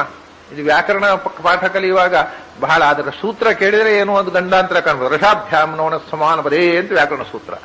ಆದರೆ ಅದರ ವಿಷಯ ಇಷ್ಟೇ, ರಾ ಮತ್ತು ಶ ಅನ್ನುವ ಅಕ್ಷರಗಳ ಮೇಲೆ ನಕಾರ ಬಂದ್ರೆ ಅದು ನಕಾರ ಆಗತ್ತೆ. ಎಲ್ಲಿ ಆದರೂ ಅಷ್ಟೇ. ನಿನ್ನೆ ನಾರಾಯಣದಲ್ಲಿ ರಾ ಇತ್ತು, ಕೊನೆಯ ನಕಾರ ಆಯ್ತು. ಇಲ್ಲಿ ಶ ಇದೆ, ಶಕಾರ ನಕಾರ ನ ಆಯ್ತು. ಅದರಿಂದ ವಿಷಣು ಆಯ್ತು. ಆಮೇಲೆ ಇನ್ನೊಂದು ಷಣು ದಾನೆ ಅಂತ ಒಂದು ಧಾತು ಇದೆ ಸಂಸ್ಥೆಯಲ್ಲಿ. ಅಂದ್ರೆ ಷಣು ಅಂದ್ರೆ ಕೊಡುವವನು ಅಂತ. ಯಾವುದನ್ನು ಕೊಡುವವನು? ವಿಶಿಷ್ಟವಾದ ಫಲವನ್ನು, ವಿಶಿಷ್ಟವಾದ ಮೋಕ್ಷಾಖ್ಯ ಫಲವನ್ನು. ಅಥವಾ ಅಂದ್ರೆ ಆಕಾಯ ಪ್ರ ವಿ ಸಂಭೂ ಮಾ ಸಾ ಖಾ ಹ ಇದು ವಿಷ್ಣುವಾಚಕವಾದ ಏಕಾಕ್ಷರಗಳು ಅಂತ ಕೋಶ. ಅಂದ್ರೆ ವಿ ಎನ್ನುವುದು ವಿಷ್ಣುವಿನ ಒಂದು ಹೆಸರು. ಆದ್ರಿಂದ ವಿಷ್ಣು ಯಾರನ್ನು ಕೊಡ್ತಾನೆ, ಅವನನ್ನು ಭಜಿಸಿದ್ರೆ ಅವನನ್ನೇ ಕೊಡ್ತಾನೆ, ತನ್ನನ್ನೇ. ವಿಮ್ ಅಂದ್ರೆ ವಿಷ್ಣುವನ್ನೇ, ತನ್ನನ್ನೇ ತಾನು ಸನೋತಿ ಕೊಡುವವನು ವಿಷ್ಣು. ಹೀಗೆ ಭಕ್ತರಿಗೆ ತನ್ನನ್ನೇ ಕೊಡುವವನು ವಿಷ್ಣು, ಸಂಸಾರದ ವಿಷವನ್ನು ಪರಿಹರಿಸುವವನು ವಿಷ್ಣು, ಎಲ್ಲ ಶಬ್ದಗಳಿಂದ ವಾಚ್ಯನಾದವನು ವಿಷ್ಣು, ಎಲ್ಲರ ಒಳಗೆ ಅಂತರ್ಯಾಮಿಯಾಗಿ ಇರುವವನು ವಿಷ್ಣು, ಎಲ್ಲ ಕಡೆಗೂ ತುಂಬಿರುವವನು ವಿಷ್ಣು. ಇದು ವಿಷ್ಣು ಶಬ್ದದ ಎಟಿಮೊಲಾಜಿಕಲ್ ಮೀನಿಂಗು. ಇದಕ್ಕೋಸ್ಕರವೇ ಯಾವಾಗಲೂ ಪ್ರತಿಯೊಂದು ನಾಮದಿಂದ ನಾವು ತಿಳಿಯಬಹುದಾದ ಗುಣವಿಶೇಷಗಳ ಅನುಸಂಧಾನ ಮಾಡಬೇಕು. ಸುಮ್ಮನೆ ಹೆಸರು ಉಚ್ಚಾರ ಮಾಡುವುದರಿಂದ ಏನೂ ಉಪಯೋಗ ಇಲ್ಲ ಅನ್ನೋದು. ವಿಷ್ಣು ಅನ್ನೋ ಶಬ್ದ ತಿಳಿದ ಮೇಲೆ ಈಗ ಯಾರಿಗೆ ವಿಷ್ಣು ದೇವರಲ್ಲ ಹೇಳಿ? ವಿಷ್ಣು ಅಂದ್ರೆ ಏನು? ಸರ್ವಸಮರ್ಥನಾದವ, ಸರ್ವಗತನಾದವ, ಸರ್ವಾಂತರ್ಯಾದವ. ಈ ಕ್ವಾಲಿಟಿ ಇಲ್ಲದೆ ನಮ್ಮ ದೇವರಾಗುವುದು ಹೇಗೆ? ಯಾರಾದರೂ ವಿಷ್ಣು ನಮ್ಮ ದೇವರಲ್ಲ ಅಂದ್ರೆ ಅರ್ಥ ಏನು? ನಮ್ಮ ದೇವರು ಸರ್ವಗತ ಅಲ್ಲ, ನಮ್ಮ ದೇವರು ಸರ್ವಾಂತರ್ಯಾಮಿ ಅಲ್ಲ, ನಮ್ಮ ದೇವರು ಸರ್ವಸಮರ್ಥ ಅಲ್ಲ, ನಮ್ಮ ದೇವರು ಸರ್ವಶಬ್ದವಾಚ್ಯ ಅಲ್ಲ, ನಮ್ಮ ದೇವರು ಸಂಸಾರ ವಿಷವನ್ನು ಪರಿಹರಿಸುವವನಲ್ಲ, ನಮ್ಮ ದೇವರು ಅಭಿಷ್ಟವನ್ನು ಕೊಡುವವನಲ್ಲ ಅಂತ ಅರ್ಥ. ವಿಷ್ಣು ನಮ್ಮ ದೇವರಲ್ಲ ಅಂತ ಹೇಳಿ ಯಾರಾದ್ರೂ ಹೇಳಿದರೆ ನಾವು ವಿಷ್ಣು ಉಪಾಸಕರಲ್ಲ ಅಂದ್ರೆ ಏನರ್ಥ? ಅವನು ದೇವರನ್ನು ಸರ್ವಗತ ಅಂತ ಉಪಾಸನೆ ಮಾಡಿದವರಲ್ಲ, ದೇವರನ್ನು ಸರ್ವಾಂತರ್ಯಾಮಿ ಅಂತ ಉಪಾಸನೆ ಮಾಡುವರಲ್ಲ ಅಂತ ಅರ್ಥ. ಶಬ್ದದ ಅರ್ಥ ತಿಳ್ಕೊಂಡಾಗ ಇಂಥ ಒಂದು ಸಮಸ್ಯೆ ಬರ್ತದೆ. ಇಲ್ಲದಿದ್ರೆ ಅದು ಎಂತೋ ಒಂದು ದೇವರಿಗೆ ಒಂದು ಹೆಸರು ನಾಮಕರಣ ಮಾಡಿದ್ಯಾರೋ, ನಾವು ವೈಷ್ಣವರು, ನಾವು ಶೈವರು ಅಂದಾಗ ಅದು ನಾಮಕರಣ ಆಯಿತು. ಇದು ಹಾಗಲ್ಲ. ಈ ಗುಣವನ್ನೇ, ಪ್ರತಿಯೊಂದು ನಾಮವೂ ಭಗವಂತನ ಗುಣವನ್ನು ಹೇಳತಕ್ಕಂಥದ್ದು. ಯಾರಾದರೂ ಒಬ್ಬ ನಾವು ವಿಷ್ಣುವನ್ನು ಉಪಾಸಕರಲ್ಲ ಅಂದ್ರೆ ಅವರು ಭಗವಂತ ಸರ್ವಗತ ಅಂತ ಉಪಾಸನೆ ಮಾಡಿದವರು, ಭಗವಂತ ಸರ್ವಾಂತರ್ಯಾಮಿ ಎಂದು ಉಪಾಸನೆ ಮಾಡಿದವರು, ಭಗವಂತ ಸರ್ವಶಬ್ದ ವಾಚ್ಯ ಅಂತ ಉಪಾಸನೆ ಮಾಡಿದವರು ಅಂತ ಅರ್ಥ. ಅದಕ್ಕಿಂತ ದೊಡ್ಡ ಪಾತಕ ಏನುಂಟು? ದೇವರಲ್ಲಿ ವಿಷ್ಣುತ್ವವನ್ನು ಉಪಾಸನೆ ಮಾಡದೇ ಇರುವುದಂದ್ರೆ ದೇವರು ಅಸಮರ್ಥ ಅಂತ ಉಪಾಸನೆ ಮಾಡಿದ ಹಾಗೆ. ಸಮಸ್ತ ಮಾಡಿ ವಿಷ್ಣು. ನ ಅಂದ್ರೆ ಬಲ ಅಂತ, ನಕಾರ ಅನ್ನುವುದು ಬಲವಾಚಕ, ಶ ಅನ್ನುವುದು ಪ್ರಾಣ ಆತ್ಮ, ಎಲ್ಲರ ಒಳಗೂ ಅಂತರ್ಯಾಮಿಯಾಗಿದ್ದು ಎಲ್ಲರನ್ನೂ ಪ್ರೇರಿಸುವವನು ಅಂತ. ಪ್ರೇರಕ, ಸರ್ವ ಪ್ರೇರಕತ್ವ ಮತ್ತು ಬಲಪೂರ್ಣತ್ವ, ಸರ್ವಾಧಿಕವಾದ ಶಕ್ತಿ, ಆ ಶಕ್ತಿಯ ಮೂಲಕ ಸರ್ವ ಪ್ರೇರಣೆ, ಸರ್ವಶಕ್ತ ಮತ್ತು ಸರ್ವ ಪ್ರೇರಕ ಅನ್ನುವುದು ಶಕಾರ ಮತ್ತು ನಕಾರದ ಅರ್ಥ. ಅದು ಹೇಗೆ ಬಂತು ಅಂದ್ರೆ, ಶ ಅಂದ್ರೆ ಶೂ ಅಂತ ಧಾತು, ಶೂ ಅನ್ನುವ ಧಾತುವಿನಿಂದ ಶೂ ಪ್ರೇರಣೆ ಅಂತ, ಅದರಿಂದ ಶ ಅನ್ನುವ ಅಕ್ಷರ ನಿಷ್ಪನ್ನವಾಯಿತು. ಅದರಿಂದ ಸರ್ವ ಪ್ರೇರಕ ಅಂತ ಅರ್ಥ ಬಂತು. ನ ಅಂದ್ರೆ ಸರ್ವಾಧಿಕವಾದ ಬಲವುಳ್ಳವನು. ಯಾಕೆಂದ್ರೆ ನಮು, ನ ಅನ್ನೋದು ನಮು ಪ್ರಹ್ವತ್ವೆ ಅನ್ನುವ ಧಾತುವಿನಿಂದ ಬಂದ. ಎಲ್ಲರನ್ನೂ ನಮಯತಿ, ಎಲ್ಲರನ್ನೂ ತನ್ನ ಪಾದದಡಿಗೆ ಬೀಳಿಸುವವನು, ಎಲ್ಲರಿಗಿಂತ ಅಧಿಕನಾದವನು ಸರ್ವಶಕ್ತ. ಅದರಿಂದ ನ ಅನ್ನೋದು ಸರ್ವಶಕ್ತಿಯನ್ನು, ಶ ಅನ್ನೋದು ಸರ್ವ ಪ್ರೇರಕತ್ವವನ್ನು ಹೇಳ್ತದೆ. ಆದ್ರಿಂದ ಸರ್ವಸಮರ್ಥನೂ ಸರ್ವರ ಒಳಗಿದ್ದು ಸರ್ವ ಪ್ರೇರಕನೂ ಆದವನು ಷಣ. ಈ ಸರ್ವ ಪ್ರೇರಕತ್ವ ಮತ್ತು ಸರ್ವಶಕ್ತಿ ಅನ್ನೋದು ವಿ ಅಂದ್ರೆ ವಿಶಿಷ್ಟ, ಸರ್ವ ವಿಲಕ್ಷಣ, ಯಾರಲ್ಲೂ ಇಲ್ಲದಷ್ಟು ಅಧಿಕ ಪ್ರಮಾಣದಲ್ಲಿ, ಅನಂತ ಪ್ರಮಾಣದಲ್ಲಿ ಸರ್ವ ಪ್ರೇರಕತ್ವ ಸರ್ವಾಧಿಕತ್ವ ಯಾರಲ್ಲಿ ಇದೆಯೋ ಅವನು ವಿಷಣು, ಅವನೇ ವಿಷ್ಣು ಅಂತ ಇದು ಉಪನಿಷತ್ನಲ್ಲಿ ಹೇಳ್ತಾರೆ. ನಕಾರೋ ಬಲಂ. ಆದ್ರಿಂದ ಯಾವ ಮಂತ್ರವನ್ನು ಜಪಿಸುವಾಗಲೂ ಕೂಡ ಅವ್ರೇನ್ ಹೇಳ್ತಾರೆ? ಷಣಕಾರಾಂ ಸಂಹಿತಾಂ ಬ್ರೂಯಾತ್, ಸಷಕಾರಾಂ ಸಂಹಿತಾಂ ಬ್ರೂಯಾತ್. ಯಾವ ಮಂತ್ರವನ್ನೇ ಪಠಿಸು, ಯಾವ ನಾಮವನ್ನೇ ಹೇಳು, ಹೇಳುವಾಗ ಭಗವಂತ ಸರ್ವಸಮರ್ಥ, ಭಗವಂತ ಸರ್ವಪ್ರೇರಕ. ಆದ್ರಿಂದ ವಿಷ್ಣು ಶಬ್ದವಾಚ್ಯ. ಪ್ರತಿಯೊಂದು ಶಬ್ದವೂ, ಪ್ರತಿಯೊಂದು ಅಕ್ಷರವೂ, ಪ್ರತಿಯೊಂದು ಸಂಹಿತೆಯು ಅಂಥ ವಿಷ್ಣುವನ್ನು ಹೇಳುತ್ತೆ ಅನ್ನುವ ಎಚ್ಚರದಿಂದ ಪಠಿಸು ಅಂತ ಐತರೇಯ ಉಪನಿಷತ್ ಹೇಳುತ್ತೆ. ಷಣಕಾರಾಂ ಸಷಕಾರಾಂ. ಅದರಿಂದಲೇ ಋಗ್ವೇದದ, ಇದು ಐತರೇಯ ಉಪನಿಷತ್ ಋಗ್ವೇದಕ್ಕೆ ಬಂದದ್ದು. ಋಗ್ವೇದದ ಯಾವ ಸೂಕ್ತವನ್ನೇ ತೆಗೆಯಿರಿ ನೀವು, ಆ ಒಂದು ಸೂಕ್ತ ನಕಾರ ಮತ್ತು ಶಕಾರಗಳಿಲ್ಲದ ಸೂಕ್ತವೇ ಇಲ್ಲ. ಅದು ಪ್ರತಿಯೊಂದು ಸೂಕ್ತವು ನಕಾರ ಶಕಾರಗಳನ್ನು ಒಳಗೊಂಡು ಭಗವಂತನ ಸರ್ವಬಲ ಪೂರ್ಣತ್ವ ಮತ್ತು ಸರ್ವ ಪ್ರೇರಕತ್ವವನ್ನ ಒಳಗೊಂಡೇ ಇದೆ. ವಿಷ್ಣು ಅನ್ನುವ ಶಬ್ದ ಪ್ರತಿ ಸೂಕ್ತದಲ್ಲಿ ಇಲ್ಲದೆ ಇರಬಹುದು, ಆದರೆ ಶಕಾರ ನಕಾರಗಳು ಇಲ್ಲದೆ ಇದ್ದ ಸೂಕ್ತ ಇಲ್ಲ. ಯಾವಾಗಲೂ ವೇದ ಗುಹ್ಯ ಭಾಷೆಯಲ್ಲಿ ಭಗವಂತನ ವಿಷ್ಣು ಅನ್ನುವ ಹೆಸರನ್ನ ಶ ಮತ್ತು ನ ಅನ್ನುವ ಅಕ್ಷರಗಳನ್ನ ಪ್ರತಿ ಸೂಕ್ತದಲ್ಲಿ ತುಂಬಿ ಅದು ವಿಷ್ಣುವಾಚಕ ಅನ್ನೋದನ್ನ ಸೂಚಿಸಿ ಅವರು ಬೇರೆ ಹೆಸರು ಕೊಡ್ತಾರೆ. ಅಗ್ನಿ ಸೂಕ್ತ ಅಂತಾರೆ, ಅದರಲ್ಲಿ ಶ ನ ಬರುತ್ತೆ. ಹೀಗೆ ಇದು ವಿಷ್ಣು ಶಬ್ದದ ವೈದಿಕ ರಹಸ್ಯ.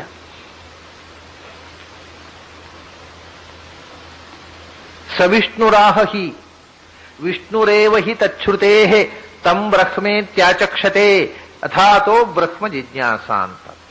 ಈ ಅಥಾತೋ ಬ್ರಹ್ಮ ಜಿಜ್ಞಾಸ ಅನ್ನೋದು ಬ್ರಹ್ಮಸೂತ್ರದ ಮೊದಲನೆಯ ಸೂತ್ರ. ಅದರ ಮೊದಲು 2 ಗ್ರಂಥಗಳು, ಒಂದು ಕರ್ಮಮೀಮಾಂಸಾ ಅಂತ, ಅದರ ನಂತರ ದೇವಮೀಮಾಂಸಾ ಅಂತ, ಅದರ ನಂತರ ಬ್ರಹ್ಮಮೀಮಾಂಸಾ ಅಂತ 3 ಸೂತ್ರ ಗ್ರಂಥಗಳು. ಕರ್ಮಮೀಮಾಂಸಾ ಅನ್ನುವುದನ್ನ ಜೈಮಿನಿ ಬರೆದದ್ದು 12 ಅಧ್ಯಾಯಗಳದ್ದು, ಅದು ಸಿಗುತ್ತೆ ನಮಗೆ. ಅದರ ನಂತರ 4 ಅಧ್ಯಾಯಗಳ ದೇವಮೀಮಾಂಸಾ ಪೈಲರು ಸಂಕರ್ಷಣ ಸೂತ್ರ ಅಂತದ್ದು, ಸಂಕರ್ಷಣ ಅವರು ಸೇರಿ ಮಾಡಿದ್ದು, ಪೈಲರ ಮುನಿ ರಚಿತವಾಗಿರತಕ್ಕಂಥದ್ದು ದೇವಮೀಮಾಂಸಾ ಅಂತ. ಮೊದಲು ಕರ್ಮ, ಯಾವ ಕರ್ಮವನ್ನು ಹೇಗೆ ಮಾಡಬೇಕು, ಅದು ಪ್ರಿಲಿಮಿನರಿ ಕರ್ಮದ ವಿಚಾರ. ಈ ವೇದದಲ್ಲಿ ಹೇಳಿರತಕ್ಕಂಥ ಕರ್ಮಾನುಷ್ಠಾನ ಹೇಗೆ ಎಂತು ಇದು. ಆಮೇಲೆ ಆ ಕರ್ಮದಲ್ಲಿ ಯಾವ ದೇವತೆಗಳಿಗೆ ಆಹುತಿ ಕೊಡಬೇಕು, ಆ ದೇವತೆಗಳ ತಾರತಮ್ಯ ಏನು ಎಂತು, ಅದನ್ನು ಹೇಳತಕ್ಕಂಥದ್ದು ದೇವಮೀಮಾಂಸೆ. ಯಾಕಂದ್ರೆ ಒಂದು ಯಜ್ಞ ಅಂತಂದ ಕೂಡಲೇ ಅಲ್ಲಿ 16 ದೇವತೆಗಳು ಬರ್ತಾರೆ. ಅಗ್ನೇ ಸ್ವಾಹ, ವಾಯುವೇ ಸ್ವಾಹ, ಸೂರ್ಯಾಯ ಸ್ವಾಹ, ಇಂದ್ರಾಯ ಸ್ವಾಹ, ಪ್ರಜಾಪತಿಯೇ ಸ್ವಾಹ, ಏನೇನೋ ಬರ್ತವೆ. ಯಾವ ದೇವತೆಗಳಿಗೆ ಅಲ್ಲಿ ಆಹುತಿ ಕೊಡಬೇಕು ಅನ್ನತಕ್ಕಂಥ ಮತ್ತು ಆ ದೇವತೆಗಳ ಸ್ಥಾನಮಾನ ಏನು ಅನ್ನೋದನ್ನು ವಿಚಾರ ಮಾಡುವಂತಹದ್ದು ದೇವಮೀಮಾಂಸಾ. ಯಾವ ದೇವತೆಯನ್ನು ನೀನು ಉಪಾಸನೆ ಮಾಡಿದ್ರು ಅಂತತಃ ಅದರ ಅಂತರ್ಯಾಮಿಯಾಗಿರತಕ್ಕ ಭಗವಂತನಿಗೆ ಸಲ್ಲುತ್ತೆ ಅನ್ನೋದು ಬ್ರಹ್ಮಮೀಮಾಂಸಾ, ಕೊನೆಗೆ ಬ್ರಹ್ಮಮೀಮಾಂಸಾ. ಹೀಗೆ 3 ಗ್ರಂಥಗಳದು ವೈದಿಕವಾಗಿ ಬೆಳೆದು ಬಂದದ್ದು ಹಿಂದೆ. ಅದರಲ್ಲಿ ಏನಾಯಿತು, ಕರ್ಮಮೀಮಾಂಸಾ ಉಳಿಯಿತು. ಯಾವ ಕರ್ಮವನ್ನು ಮಾಡಬೇಕು ಅನ್ನುವಂಥ ಕರ್ಮಾನುಷ್ಠಾನದ ಗ್ರಂಥ ಉಳಿಯಿತು. ದೇವತೆಗಳ ಈ ಸ್ಥಾನಮಾನವನ್ನು ಹೇಳತಕ್ಕಂಥ ಮೀಮಾಂಸಾ ಉಂಟಲ್ಲ, ಅದು ನಷ್ಟವಾಗಿ ಹೋಗಿದೆ. ಆಮೇಲೆ ಬ್ರಹ್ಮಮೀಮಾಂಸಾ ಉಳಿಯಿತು. ಮೊದಲ 12 ಅಧ್ಯಾಯ, ಕೊನೆಯ 4 ಅಧ್ಯಾಯ ಉಳಿಯಿತು. ಮಧ್ಯದ 4 ಅಧ್ಯಾಯ ಹೋಗಿಬಿಟ್ಟಿದೆ. 13, 14, 15, 16 ಈ 4 ಅಧ್ಯಾಯಗಳು, ಒಟ್ಟಿಗೆ 20 ಅಧ್ಯಾಯಗಳ ಒಂದು ಸಮಷ್ಟಿ ಗ್ರಂಥ ಅದು. ಅದರಲ್ಲಿ ಕೊನೆಯ 4 ಅಧ್ಯಾಯ ವ್ಯಾಸ ರಚನೆ ಮಾಡಿದ್ದು, ಮಧ್ಯದ್ದು ವ್ಯಾಸರು ಅದಕ್ಕೆ ಆದ್ಯಂತ ಸೂತ್ರಗಳನ್ನು ರಚನೆ ಮಾಡಿಕೊಟ್ಟು ಅದನ್ನು ಮಾಡಿಸಿದ್ದು ಪೈಲರ ಹತ್ರ. ಮೊದಲನೇ ಜೈಮಿನಿ, ವ್ಯಾಸ ಶಿಷ್ಯರು 2 ಮಾಡಿದ್ದು, ಜೈಮಿನಿ ಮತ್ತು ಪೈಲರು. ಜೈಮಿನಿ ಸಾಮವೇದದ ಅಧ್ಯಯನ ಮಾಡಿದ ಶಿಷ್ಯ, ಪೈಲರು ಋಗ್ವೇದ ಅಧ್ಯಯನ ಮಾಡಿದ ಶಿಷ್ಯ. ಹಾಗೆ ಅವರಿಬ್ಬರು ಶಿಷ್ಯರ ಕೈಯಲ್ಲಿ ಕರ್ಮಸೂತ್ರವನ್ನು ಆಮೇಲೆ ದೇವತಾ ಸೂತ್ರವನ್ನು ಮಾಡಿಸಿ ಬ್ರಹ್ಮಸೂತ್ರವನ್ನು ತಾನು ರಚನೆ ಮಾಡಿದರು. ಆ ಸುರುವಿನದ್ದು ಜೈಮಿನಿ ಬರೆದದ್ದು ಮತ್ತು ಆ ವ್ಯಾಸರು ಬರೆದದ್ದು ಉಳಿಯಿತು. ಜೈಮಿನಿ ಬರೆದದ್ದು ಈ ಕರ್ಮ ಯಾಜ್ಞಿಕರು ಉಳಿಸಿದರು, ವೇದಾಂತಿಗಳು ಬ್ರಹ್ಮಸೂತ್ರವನ್ನು ಉಳಿಸಿದ್ರು. ಆದರೆ ವೇದಾಂತಿಗಳೇ ಮತ್ತೊಂದು ಕೆಲಸ ಮಾಡಿದ್ರು, ಆಚಾರ್ಯರು ಬರೋ ತನಕವೂ ದೇವತಾ ತಾರತಮ್ಯವನ್ನು ಯಾರೂ ಹೇಳಿರಲಿಲ್ಲ, ಎಲ್ಲ ದೇವರು ಒಂದೇ ಅಂತ. ಹಾಗಾಗಿ ಅವರಿಗೆ ತೊಂದರೆ ಆಯಿತು ವೇದಾಂತಿಗಳಿಗೆ. ದೇವಮೀಮಾಂಸಾ ಅದನ್ನು ನಾಶ ಮಾಡಿಬಿಟ್ರು. ವೇದಾಂತಿಗಳು ಮಾಡಿದ ಕೆಟ್ಟ ಕೆಲಸ ಆದರೆ ದೇವಮೀಮಾಂಸವನ್ನು ನಾಶ ಮಾಡಿದ. ಆಚಾರ್ಯರ ಹಿಂದೆ ಬಂದ ಎಲ್ಲಾ ಫಿಲಾಸಫರ್ಸು ಎಲ್ಲ ದೇವತೆಗಳು ಒಂದೇ ಥರ, ಎಲ್ಲರೂ ಕೂಡ ಭಗವತ್ ಸ್ವರೂಪ, ಅದರಲ್ಲಿ ತಾರತಮ್ಯ ಇಲ್ಲ ಅಂತ ಹೇಳಿದರು. ಅದರಿಂದ ಏನಾಯ್ತು ಅಂದ್ರೆ ಅವರಿಗೆ ತೊಂದರೆ ಆಯ್ತು ಈ ದೇವಮೀಮಾಂಸಾ, ಅದನ್ನ ಮೂಲೆಪಾಲು ಮಾಡಿದ್ರು. ಹಾಗಾಗಿ ದೇವಮೀಮಾಂಸಾ ಅನ್ನುವ ಗ್ರಂಥ ಸಿಗದೆ ಹೋಯಿತು. ಅದರ ಕೊನೆ 2 ಸೂತ್ರ, ಅದರ ಒಂದು 3-4 ಸೂತ್ರಗಳನ್ನ ಆಚಾರ್ಯರು ಕೋಟ್ ಮಾಡಿದ್ದಾರೆ. ಅಷ್ಟೇ ನಮಗೀಗ ಸಿಗೋದು ದೇವಮೀಮಾಂಸಾ ಅಂದ್ರೆ. ನಮಗೂ ಆಚಾರ್ಯರು ಕೋಟ್ ಮಾಡಿದ ಒಂದು 4 ಸೂತ್ರಗಳು. ಅದರ ಕೊನೆ 2 ಸೂತ್ರವನ್ನು ಆಚಾರ್ಯರು ಹೇಳಿದ್ದಾರೆ. ಅಥಾತೋ ಬ್ರಹ್ಮ ಜಿಜ್ಞಾಸ, ನಾನು ಹೇಳಿದೆ ವಿವೇಶ ಭೂತಾನಿ ಚರಾಚರಾಣಿ, ಸಮಸ್ತ ಪ್ರಪಂಚಗಳ ಚರಾಚರಾತ್ಮಕವಾದ ಪ್ರಪಂಚದ ಒಳಗೆ ಪ್ರವೇಶಿಸಿದ್ದರಿಂದ ಅವನು ವಿಷ್ಣು ಅಂತ ನಾರಾಯಣ ಉಪನಿಷತ್ನಲ್ಲಿ ಹೇಳಿದ್ದಾರೆ ಅಂತ. ಅದನ್ನೇ ತದೇವ ಬ್ರಹ್ಮ, ಅದೇ ಬ್ರಹ್ಮ ಶಬ್ದವಾಚ್ಯ ಅಂತ ಹೇಳಿದ್ದಾರೆ ಅಂತ. ಅದನ್ನೇ ವೇದವ್ಯಾಸರು ಹೇಳ್ತಾರೆ ನೋಡಿ. ಅಥಾತೋ ಬ್ರಹ್ಮ ಜಿಜ್ಞಾಸ ಅಂತ ಹೇಳಿದರು. ಬ್ರಹ್ಮತತ್ವದ ವಿಚಾರ. ಬ್ರಹ್ಮ ಅಂದ್ರೆ ಯಾರು ಅಂದ್ರೆ ಅದಕ್ಕೆ ದೇವಮೀಮಾಂಸಾದ ಕೊನೆಯನ್ನು 16ನೇ ಅಧ್ಯಾಯ ಓದಿ 17ನೇ ಅಧ್ಯಾಯಕ್ಕೆ ಬಂದಿದ್ರೆ ಆ ಪ್ರಶ್ನೆಯೇ ಬರ್ತಿಲ್ಲ. ದೇವಮೀಮಾಂಸಾವನ್ನು ನಾಶ ಮಾಡಿಬಿಟ್ರು. ದೇವಮೀಮಾಂಸಾದಲ್ಲಿ ಕೊನೆಯ ಸೂತ್ರಗಳು ಇದು ಏನು ಅಂದ್ರೆ ವಿಷ್ಣುರೇವ ಹಿ ತಚ್ಛ್ರುತೇಹೇ, ಇದನ್ನ ಸವಿಷ್ಣುರಾಹಿ ಅಂತ ಕೆಲವರು ಹೇಳ್ತಾರೆ. ಸವಿಷ್ಣುರಾಹಿ ಅನ್ನೋದು ಆಚಾರ್ಯರು ಅದರ ಅರ್ಥಾನುವಾದ ಮಾಡಿದ್ದು ಸೂತ್ರ ಅಲ್ಲ. ವಿಷ್ಣುರೇವ ಹಿ ತಚ್ಛ್ರುತೇಹೇ ಅನ್ನೋದು ಅದರ ಉಪಾಂತ್ಯ ಸೂತ್ರ, ಕೊನೆಯದಲ್ಲ ಅದರ ಮೊದಲನೇದು. ಅದರಲ್ಲಿ ಹೇಳ್ತಾರೆ ಸಮಸ್ತ ವೇದಗಳಲ್ಲಿ ಎಲ್ಲ ದೇವತೆಗಳ ಒಳಗೂ ಇದ್ದು ಎಲ್ಲ ದೇವತೆಗಳಿಗಿಂತ ಹಿರಿಯನಾದವನು ಯಾರು ಅಂದ್ರೆ ವಿಷ್ಣುರೇವಹಿ. ಎಲ್ಲದರ ಒಳಗೂ ಅಂತರ್ಯಾಮಿಯಾಗಿದ್ದು ಎಲ್ಲವನ್ನೂ ಸ್ವೀಕರಿಸುವನು ವಿಷ್ಣುವೇ. ಯಾಕೆ ತಚ್ಛ್ರುತೇ, ಹಾಗೆ ಶ್ರುತಿಯಲ್ಲಿ ಹೇಳಿದ್ದರಿಂದ. ವಿವೇಶ ಭೂತಾನಿ ಚರಾಚರಾಣಿ, ಅವನನ್ನೇ ತಂ ಬ್ರಹ್ಮೇತ್ಯಾಚಕ್ಷತೆ, ಅವನನ್ನೇ ವೇದದಲ್ಲಿ ಬ್ರಹ್ಮ ಅಂತ ಕರೀತಾರೆ ಅಂತ ಹೇಳಿ ವಿಷ್ಣುವನ್ನೇ ಬ್ರಹ್ಮ ಅಂತ ಕರೀತಾರೆ ಅಂತ ಆದ್ಮೇಲೆ ಅಥಾತೋ ಬ್ರಹ್ಮ ಜಿಜ್ಞಾಸ, ಆಮೇಲೆ ಬ್ರಹ್ಮದ ವಿಚಾರ ಅಂದ್ರೆ ವಿಷ್ಣು ವಿಚಾರ ಅಂತ ಆಯ್ತಲ್ಲ. ಈ ಮೊದಲನೇ ಸೂತ್ರ ಎಲ್ಲಾದರೂ ಇವತ್ತು ಉಪಲಬ್ಧವಾಗಿದ್ದಿದ್ರೆ ಇಡೀ ಮೀಮಾಂಸಾ, ಈ ಬ್ರಹ್ಮ ಜಿಜ್ಞಾಸ ಅಂದ್ರೆ ಯಾರ ಜಿಜ್ಞಾಸೆ ಅಂತ ಪ್ರಶ್ನೆಯೇ ಬರ್ತಿರ್ಲಿಲ್ಲ. ಆ ಮೊದಲನೆಯ ಗ್ರಂಥವನ್ನ ಕಳ್ಕೊಂಡದ್ದರಿಂದ ಅದರಲ್ಲಿ ಮೊದಲು ವಿಷ್ಣುವಿಗೆ ಬ್ರಹ್ಮ ಅಂತ ಹೆಸರು ಅಂತ ಹೇಳಿ ಆಮೇಲೆ ನಾವು ಈಗ ಬ್ರಹ್ಮನ ವಿಚಾರ ಮಾಡ್ತೇವೆ ಅಂದ್ರೆ ವಿಷ್ಣುವಿನ ವಿಚಾರ ಮಾಡೋದು ಅಂತ ಸಹಜವಾಗಿ ಆಗ್ತಿತ್ತು. ಇದನ್ನ ಆಚಾರ್ಯರು ನೋಡಿಯಪ್ಪ, ಅದರ ಮೊದಲು 2 ಸೂತ್ರಗಳಿವೆ, ವಿಷ್ಣುರೇವಹಿ ತಚ್ಛ್ರುತೇಹೇ ತಂ ಬ್ರಹ್ಮೇತ್ಯಾಚಕ್ಷತೆ ಅಂತ. ಅದರ ನಂತರ ಅಥಾತೋ ಬ್ರಹ್ಮ ಜಿಜ್ಞಾಸ ಅಂತ ವೇದವ್ಯಾಸರು ಸೂತ್ರ ರಚನೆ ಮಾಡಿದ್ದು. ಆ ಮೊದಲನೆಯ ಸೂತ್ರಕ್ಕೆ ಹೊಂದಿಕೆಯಾಗಿ ನೀವು ಇದನ್ನು ನೋಡಿದರೆ ಇದು ವಿಷ್ಣುವಾಚಕ ಅನ್ನೋದು ಸ್ಪಷ್ಟವಾಗುತ್ತೆ. ಅದಕ್ಕೋಸ್ಕರವೇ ಆಚಾರ್ಯರು ಬ್ರಹ್ಮಸೂತ್ರದಲ್ಲಿ ಭಾಷ್ಯ ಬರೆಯುವಾಗ ಬ್ರಹ್ಮ ಶಬ್ದಶ್ಚ ವಿಷ್ಣಾವೇವ ಅಂತ ಬರೆದರು. ಬೇರೆ ಶಬ್ದ ಯಾವುದು ಬಳಸಲಿಲ್ಲ. ಬ್ರಹ್ಮ ಶಬ್ದ ಅನ್ನೋದು ವಿಷ್ಣುವಾಚಕ. ಯಾಕೆಂದ್ರೆ ಸವಿಷ್ಣು ತಂ ವಿಷ್ಣುರೇವಹಿ ತಚ್ಛ್ರುತೇಹೇ ತಂ ಬ್ರಹ್ಮೇತ್ಯಾಚಕ್ಷತೆ ಅಂತ ವಿಷ್ಣುವನ್ನೇ ಬ್ರಹ್ಮ ಅಂತ ಕರೀತಾರೆ ಅಂತ ಪೂರ್ವ ಸೂತ್ರದಲ್ಲಿ ಬಂದಿರತಕ್ಕ ಶಬ್ದ ವಿಷ್ಣು. ಅದಕ್ಕೋಸ್ಕರ ವಿಷ್ಣು ಅಂತ ಹೇಳಿದರು. ಹೊರತು ಇನ್ನು ಅನೇಕ ಮಂದಿ ಹೇಳುವ ಹಾಗೆ ಸೂತ್ರದ ಸಂಖ್ಯೆಯನ್ನು ಸೂಚಿಸುವುದಕ್ಕೋಸ್ಕರ ಅಲ್ಲ. ವಿಷ್ಣು ಶಬ್ದ 564 ಅನ್ನುವ ಸಂಖ್ಯೆಯನ್ನು ಸೂಚಿಸುತ್ತದೆ. ಬ್ರಹ್ಮಸೂತ್ರವು 564, ಅದರಿಂದ ವಿಷ್ಣು ಶಬ್ದವನ್ನು ಬಳಸಿದ್ದಾರೆ ಅನ್ನುವುದು ಸರಿಯಲ್ಲ. ಬ್ರಹ್ಮಸೂತ್ರ 564 ಇಲ್ಲ, 562 ಇರುವುದು. ಹೀಗೆ ಅದು ಸೂತ್ರದ ಸಂಖ್ಯೆಯನ್ನು ನಿಮಗೆ ಹೇಳಬೇಕಾಗಿದ್ದರೆ ಆತ್ಮ ಶಬ್ದ ಸೂತ್ರದ ಸಂಖ್ಯೆಯನ್ನು ಹೇಳುತ್ತೆ. ಆತ್ಮ ಬ್ರಹ್ಮೇತಿ ಪರಮಾತ್ಮೇತಿ ಭಗವಾನ್ ಆತ್ಮ ಅಂತ ಅನ್ನುವಂಥದ್ದು ಭಗವಂತನ ಮುಖ್ಯ ಶಬ್ದ. ಆತ್ಮ ಶಬ್ದ ಅಂತ ಅಲ್ಲಲ್ಲಿ ಪ್ರಯೋಗ ಮಾಡ್ತಾರೆ. ಆತ್ಮ ಶಬ್ದ ಅನ್ನೋದು ಪರಮಾತ್ಮ ವಾಚಕ ಅಂತ. ಆತ್ಮ ಅನ್ನೋದು 564 ಅನ್ನೋದನ್ನ 562 ಅನ್ನೋದನ್ನ ಹೇಳ್ತಕ್ಕಂಥದ್ದು. 562 ಸೂತ್ರಗಳಿರುವುದು. ಆತ್ಮ ಅನ್ನೋದು 562 ಅನ್ನೋದರ ಸಂಖ್ಯೆ. ಯಾಕೆಂದ್ರೆ ಮಾ ಅಂದ್ರೆ 5, ತಾ ಅಂದ್ರೆ 6, ಆ ಅಂದ್ರೆ 2, 562 ಆಯ್ತಲ್ಲಿ. ಹೀಗೆ ಆತ್ಮಶಬ್ದ ಅನ್ನೋದು ಬ್ರಹ್ಮಸೂತ್ರದ ಸಂಖ್ಯೆಯ ವಾಚಕ ಆಗಬಹುದು ಹೊರತು ವಿಷ್ಣು ಶಬ್ದ ಬ್ರಹ್ಮಸೂತ್ರದ ಸಂಖ್ಯೆಯ ವಾಚಕ ಆಗುವುದಿಲ್ಲ. ಅದು ಬ್ರಹ್ಮಸೂತ್ರ ಸಂಖ್ಯೆಯ ಬಗ್ಗೆ ಗೊಂದಲದಿಂದ ಆಗಿರತಕ್ಕಂಥ ವಿಚಾರ, ಅದು ಸರಿಯಾದಂತಹ ವಿಷಯ ಅಲ್ಲ. ಈಗ ಹಾಗೆ ವಿಷ್ಣು ಶಬ್ದ ಅನ್ನೋದು ಬ್ರಹ್ಮಸೂತ್ರ ದೇವಮೀಮಾಂಸಾದಲ್ಲಿ ಬಂದಿರತಕ್ಕಂಥ ಒಂದು ವಿಶಿಷ್ಟವಾದ ಐತರೆಯ ಉಪನಿಷತ್ತಿನಲ್ಲಿ ನಿರ್ವಚನ ಮಾಡಿರತಕ್ಕ ಮತ್ತು ಎಲ್ಲ ಸೂಕ್ತಗಳಲ್ಲೂ ಅಂತರ್ಗತವಾಗಿರುವುದು. ಶಾಣ ಅನ್ನುವ ಅಕ್ಷರಗಳನ್ನು ಪ್ರಯೋಗ ಮಾಡುವ ಮೂಲಕ ಅದರ ಅರ್ಥವನ್ನು ಅಂತರ್ಗತಗೊಳಿಸಿರತಕ್ಕಂಥ ನಾಮ ಅದು ವಿಷ್ಣು. ವಿಷ್ಣು ಸೃಜಿಷ್ಣು ಗ್ರಸಿಷ್ಣು ಅಂತ ಒಂದು ಸ್ವಾರಸ್ಯವಾದ ವಿಶೇಷಣ ಹಾಕ್ತಾರೆ ಆಚಾರ್ಯ. ನೀನು ವಿಷ್ಣು.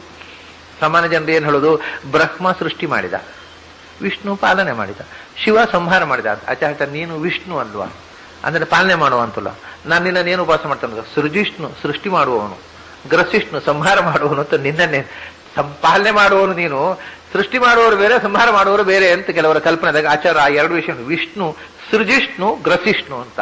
ನೀನು ಪಾಲನೆ ಮಾಡುವವ ವಿಷ್ಣು ಅಂದ್ರೆ ಸರ್ವಪಾಲಕ ಅಷ್ಟೇ ಅಲ್ಲ, ನೀನು ಸರ್ವ ಸೃಷ್ಟಿ ಮಾಡಿದವನು ನೀನೆ, ಸರ್ವ ಸಂಹಾರ ಮಾಡಿದವನು ನೀನೆ. ವಿಷ್ಣು ಸೃಜಿಷ್ಣು ಗ್ರಸಿಷ್ಣು ಬೇಕು ಅಂತ ಬ್ರಹ್ಮನಲ್ಲಿಯೂ ಶಿವನಲ್ಲಿಯೂ ಇರತಕ್ಕಂಥ ಏನು ಕಥೆ ಅದನ್ನ ಆ ಭಗವಂತ ಬ್ರಹ್ಮನ ಒಳಗಿದ್ದು ಸೃಷ್ಟಿ ಮಾಡತಕ್ಕ ವಿಷ್ಣುವು ನೀನೆ, ಶಿವನ ಒಳಗಿದ್ದು ಗ್ರಸಿಷ್ಣು ಎಲ್ಲವನ್ನು ಗ್ರಸನ ಅಂದ್ರೆ ಎಲ್ಲವನ್ನು ಕಬಳಿಸುವುದು, ಸಂಹಾರ ಮಾಡಿ ಕೊನೆಗೆ ನಾಶ ಮಾಡತಕ್ಕಂಥ ಸರ್ವಗ್ರಾಸ ಅಂಥ ಗ್ರಸಿಷ್ಣುವು ನೀನು, ನಾಶ ಮಾಡತಕ್ಕವನು ನೀನು, ಸೃಷ್ಟಿ ಮಾಡತಕ್ಕವನು ನೀನು, ಪಾಲನೆ ಮಾಡುವುದಕ್ಕೆ ವಿಷ್ಣು ನಾಮಕ ವಿಶೇಷ ರೂಪವನ್ನು ಸ್ವೀಕರಿಸಿ ವಿಷ್ಣು ನಾಮಕನಾದವನು ನೀನೆ.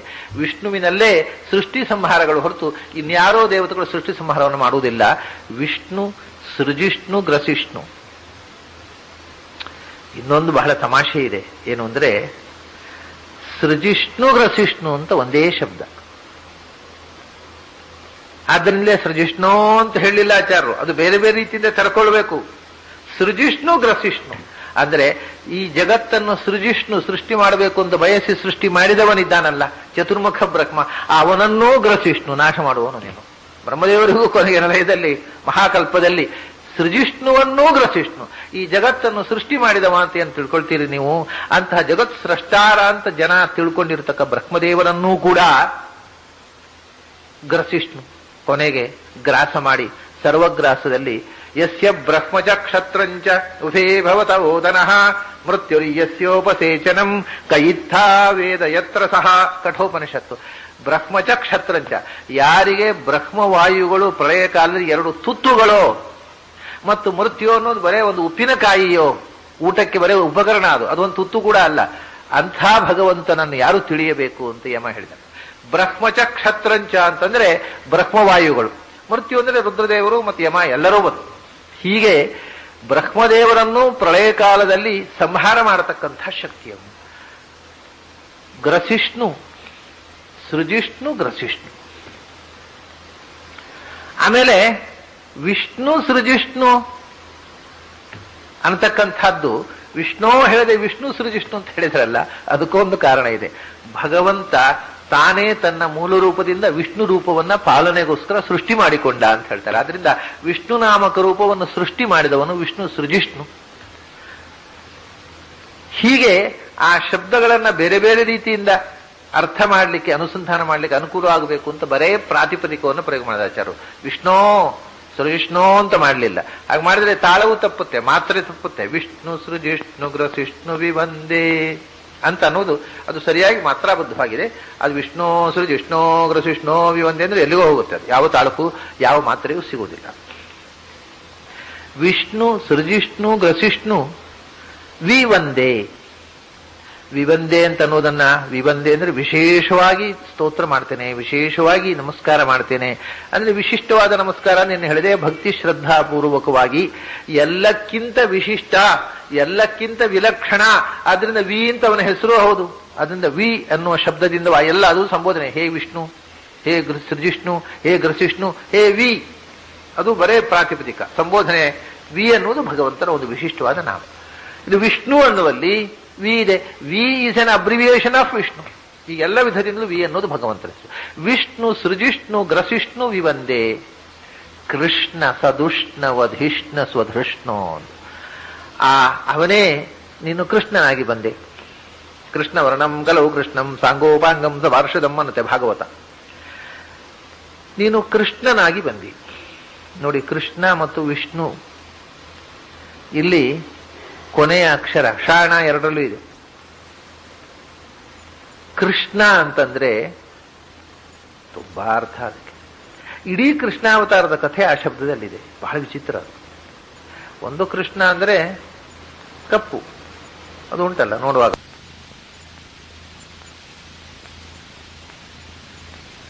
ವರ್ಣ ಕೃಷ್ಣ ಕಪ್ಪಿದ್ದ ನೀಲವರ್ಣ, ನೀಲಮೇಘ ಶ್ಯಾಮ, ತಮಾಲ ಶ್ಯಾಮಲಾಕೃತಿ ಅಂತೆಲ್ಲ ಹೇಳ್ತಾರೆ. ಆ ನೀಲವರ್ಣದ ಅರ್ಥ ಏನು, ಅದರ ನೀಲವರ್ಣ ಯಾವಾಗ ಇರುತ್ತೆ, ಹೇಗಿರುತ್ತೆ, ಅದರ ವಿವರಗಳನ್ನೆಲ್ಲ ಹಿಂದೆ ಹೇಳಿದ್ದೆ ನಾನು. ಕೃಷ್ಣ ವರ್ಣನಾದ್ದರಿಂದ ಕೃಷ್ಣ, ಎಲ್ಲರಿಗಿಂತ ಉತ್ಕೃಷ್ಟನಾದ್ದರಿಂದ ಕೃಷ್ಣ, ಎಲ್ಲರನ್ನೂ ಆಕರ್ಷಣೆ ಮಾಡಿದವನಾದ್ದರಿಂದ ಕೃಷ್ಣ. ಅಷ್ಟೂ ಮೋಹಕ ರೂಪ ಅಂತಂದೆ ಆಚಾರ್ಯ. ಸುಲಲಿತ ತನುವರ, ಎಲ್ಲಕ್ಕಿಂತ ಚಂದದ ರೂಪ ಅಂತ ಹೇಳಿದರೆ ಎಲ್ಲರನ್ನೂ ಆಕರ್ಷಣೆ ಮಾಡಿದ ರೂಪ. ಆಕರ್ಷಕ ಆದ್ದರಿಂದ ಕೃಷ್ಣ, ಉತ್ಕೃಷ್ಟ ಆದ್ದರಿಂದ ಕೃಷ್ಣ, ಕಪ್ಪು ಬಣ್ಣದವನಾದ್ದರಿಂದ ಕೃಷ್ಣ, ಮತ್ತೆ ಬ್ರಹ್ಮರುದ್ರಾದಿ ಸಮಸ್ತ ದೇವತೆಗಳನ್ನು ಅವರವರ ಕರ್ತವ್ಯಕ್ಕೆ ಕರ್ಷಣ ಮಾಡಿದವನು, ನಿಯಮಿಸಿದವನು, ಆದ್ದರಿಂದ ಕೃಷ್ಣ. ಇದು ಆಯಿತು. ಆಮೇಲೆ ಶಾಣ ಇದ್ದೇ ಇದೆ ನೋಡಿ ಇದರಲ್ಲಿ. ಶಕಾರ ನಕಾರಗಳು. ಕೃ ಅಂದ್ರೆ ಡುಕ್ರಿನ್ಯ ಕರ್ಣೆ, ಜಗತ್ತಿನ ಸ್ರಷ್ಟಾರನಾಗಿ, ಆಮೇಲೆ ಈ ಜ್ಞಾನಾನಂದ ಸರ್ವನಿಯಾಮಕತ್ವ ಸರ್ವಬಲ ಸ್ವರೂಪತ್ವವನ್ನು ಉಳಿಸಿಕೊಂಡವ ಕೃಷ್ಣ. ಇನ್ನೊಂದು ಕೃಷಿಣ ಅಂತ ಒಂದು ಅರ್ಥ ಬೇಕು. ಕೃಷಣ ಅಲ್ಲ, ಕೃಷಿಣ. ಕೃಷಿ ಅಂದ್ರೆ ಭೂಮಿ, ಎಲ್ಲಿ ಕೃಷಿ ಮಾಡ್ತೇವೋ ಅದು. ನಾ ಅಂದ್ರೆ ಆನಂದ, ಭೂಮಿಗೆ ಇಳಿದು ಬಂದ ಆನಂದಮಯ ಅಂತ ಅರ್ಥ. ಕೃಷಿಗೆ ಆನಂದವನ್ನು, ಭೂಮಿಗೆ ಇಳಿದು ಬಂದು ಆನಂದವನ್ನು ಕೊಟ್ಟವ ಕೃಷ್ಣ. ಭೂಮಿಗೆ ಇಳಿದು ಬಂದ ಆನಂದಮಯ ಕೃಷ್ಣ. ಆಮೇಲೆ ಕೃಷ್ಣ ಅಂದ್ರೆ ಇಡೀ ಅವತಾರ ಕೃಷ್ಣವೇ. ಎಲ್ಲಾ ಕಥೆ ಬಂತು. ಬಾಲ್ಯದಲ್ಲಿ ಕರ್ಷಣ ಅಂದ್ರೆ ಎಳೆಯುವುದು, ಹೀರುವುದು. ಮೊಟ್ಟ ಮೊದಲು ಸೆರೆಮನೆಯಲ್ಲಿ ಅವತರಿಸಿ ಅಲ್ಲಿಂದ ವಸುದೇವನನ್ನ ಸೆರೆಮನೆಯಿಂದ ನಂದಗೋಪ ಇದ್ದಂಥ ಆ ಕಾಡಿಗೆ ಕರ್ಷಣ ಮಾಡಿದವ, ಕರ್ಕೊಂಡು ಹೋದವ. ಕಾಡಿಗೆ ಹೋಗುವಾಗ ದಾರಿಯಲ್ಲಿ ಯಮುನೆಯ ನೀರನ್ನು ಕರ್ಷಣ ಮಾಡಿದವ. ಆಮೇಲೆ ಅಲ್ಲಿ ಪೂತನೆಯ ಹಸುವನ್ನು ಕರ್ಷಣ ಮಾಡಿದವ. ಎಲ್ಲ ಕೃಷ್ಣನ ಕಥೆ ಈ ಒಂದು ಹೆಸರಿನಲ್ಲಿ ತುಂಬಿಬಿಡುತ್ತೆ. ಹಸು ಆ ಪೂತನೆಯ ಹಾಲನ್ನು, ಎದೆ ಹಾಲನ್ನು ಕರ್ಷಣ ಅಂದ್ರೆ ಹೀರುವುದು, ಹೀರಿದವ. ಅದರ ಜೊತೆಗೆ ಅವಳ ಹಸುವನ್ನು ಕೃಷ್ಣ ಕರ್ಷಣ ಮಾಡಿದವ, ಹೀರಿದವ. ಆಮೇಲೆ ಶಕಟ ಅಸುರನನ್ನ ಕಾಲಿನಲ್ಲಿ ಒಂದು ಕರ್ಷಣ ಮಾಡಿದವ. ತೃಣಾವರ್ತನನ್ನ ಮೇಲಕ್ಕೆ ಇವನನ್ನ ಹಾರಿಸಿಕೊಂಡು ಹೋದ, ಸುಂಟರ ಗಾಳಿಯನ್ನ ಕೆಳಕ್ಕೆ ಕರ್ಷಣ ಮಾಡಿ ನಾಶ ಮಾಡಿದವ. ಹೀಗೆ ನೀವು ಕೃಷ್ಣನ ಕಥೆ ಯಾವುದು ತಗೊಂಡು ಅದು ಕೃಷ್ಣ ಆಗತ್ತೆ. ಕೃಷ್ಣ ಅನ್ನೋ ಶಬ್ದದಲ್ಲಿ ಕೃಷ್ಣನ ಎಲ್ಲ ಕಥೆ.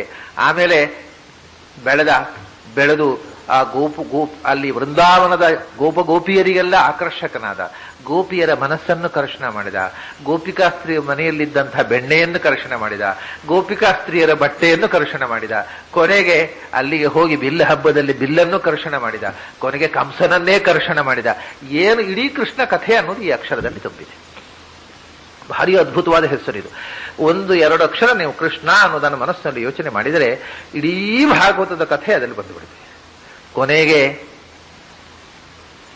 ಅರ್ಜುನನ ಸಾರಥಿಯಾಗಿ ಅರ್ಜುನನ ರಥದ ಕರ್ಷಣ ಮಾಡಿದ ಮತ್ತು ಅಲ್ಲಿ ಸೇರಿದ 18 ಅಕ್ಷೋಹಿಣಿ ಸೇನೆಯ ಜೀವಗಳ ಕರ್ಷಣ ಮಾಡಿದ. ವಿಶ್ವರೂಪ ತೋರಿಸಿ ತಾಯಿ ಯಶೋದೆಯ ಮೋಹವನ್ನ ಕರ್ಷಣ ಮಾಡಿದ. ದುರ್ಯೋಧನ ಸಂಧಾನಕ್ಕೋಸ್ಕರ ಹೋಗಿ ಹಸ್ತಿನಪುರದಲ್ಲಿ ಧೃತರಾಷ್ಟ್ರನ ರಾಜ್ಯಸಭೆಯಲ್ಲಿ ವಿಶ್ವರೂಪ ತೋರಿಸಿ ದುರ್ಯೋಧನನ ಗರ್ವವನ್ನು ಕರ್ಷಣ ಮಾಡಿದ. ಅರ್ಜುನನಿಗೆ ವಿಶ್ವರೂಪ ತೋರಿಸಿ ಅವನಲ್ಲಿರತಕ್ಕಂಥ ಅಜ್ಞಾನವನ್ನು ಕರ್ಷಣ ಮಾಡಿದ. ಹೀಗೆ ನೀವು ಯಾವ ಕಥೆ ತಗೊಂಡ್ರು ಭಗವದ್ಗೀತೆಯನ್ನ ಉಪದೇಶಿಸಿ ಅರ್ಜುನನಿಗೆ ಮತ್ತು ಅರ್ಜುನನ ಮೂಲಕ ಸಮಸ್ತ ಮಾನವ ಕುಲದ ಅಜ್ಞಾನವನ್ನು ಕರ್ಷಣ ಮಾಡಿದ. ಯಾವ ಕಥೆ ತಗೊಳ್ರಿ ಕೃಷ್ಣನದ್ದು ಅದು ಕೃಷ್ಣ ಅನ್ನೋ ಶಬ್ದದಲ್ಲಿ ಬಂದ್ಬಿಡ್ತದೆ. ಬಹಳ ವಿಚಿತ್ರವಾದ ನಾಮ ಅದು. ಅದನ್ನು 100 ಬಗೆಯಿಂದ ಅರ್ಥ ಮಾಡಿಕೊಂಡು ಇಡೀ ಕೃಷ್ಣನ ಕಥೆಯನ್ನು ಬರೇ 2 ಅಕ್ಷರದಲ್ಲಿ ತುಂಬಲಿಕ್ಕೆ. ಅಂಥ ಕೃಷ್ಣ ಸದುಷ್ಣ ವಧಿಷ್ಣ. ಸದುಷ್ಣ ಕೃಷ್ಣ ಸದುಷ್ಣ ವಧಿಷ್ಣ ಸ್ವಧೃಷ್ಣೋ. ಸದುಷ್ಣ ಅಂದರೆ ಸಜ್ಜನರಿಗೆ, ಸತ್ ಅಂದರೆ ಸಜ್ಜನರು, ಅವರಿಗೆ ಉಷ್ಣ ಆದವರು ಅಂದರೆ ಉಷದಾಹೆ ಅಂತ. ಸಜ್ಜನರಿಗೆ ತಾಪ ಕೊಡುವವರು, ಸಜ್ಜನರ ತಾಪಕರು, ಸಜ್ಜನರಿಗೆ ಕಷ್ಟ ಕೊಡುವವರು ಸದುಷ್ಣರು.